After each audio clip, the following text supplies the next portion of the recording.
Hello, nursing educators. Today we're tackling standard deviation.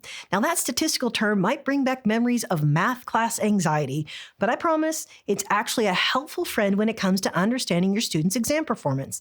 So let's break it down in simple, practical terms that you can use right away. So let's start with what it is. Standard deviation, or SD, is just simply a measure of how spread out your student scores are from the average or the mean score. Think of it like this. If you took all of your students' test scores and you lined them up from the lowest to the highest, now if they're all bunched together, that means most students scored very similarly. You have a low standard deviation. If they're spread far apart with some very high scores and some very low scores, you have a high standard deviation. It's like measuring how much your students' performances differ from each other. Are they all performing at or about the same level, or is there a wide range of understanding? So let's say your class average on an exam is 82% with a standard deviation of 5. Well, this tells you most of your students scored between 77% and 87%. That's within one standard deviation of the mean. Remember, the average is 82%. You subtract 5 and add 5. That tells you what the range is of 77 to 87%. Now imagine another exam with the same grade of 82% average, but a standard deviation of 12.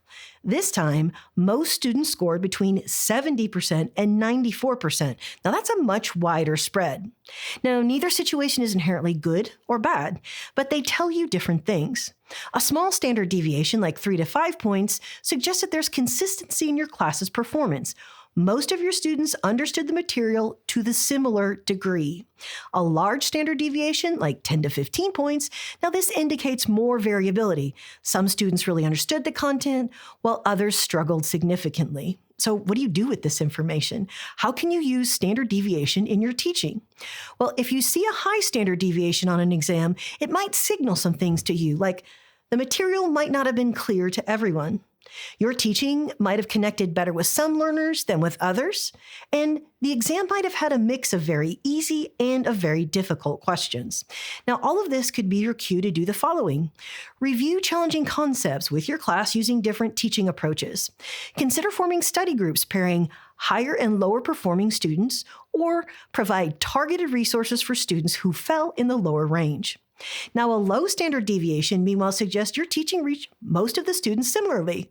But hang on, this can be good news because it could mean most are doing well, or less encouraging news that most are struggling with a particular concept. Either way, your teaching reached most students similarly. Remember, standard deviation isn't about judging your teaching.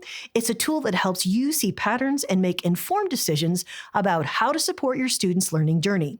You've got this, and your students are lucky to have a faculty member who cares enough to dig into these statistics.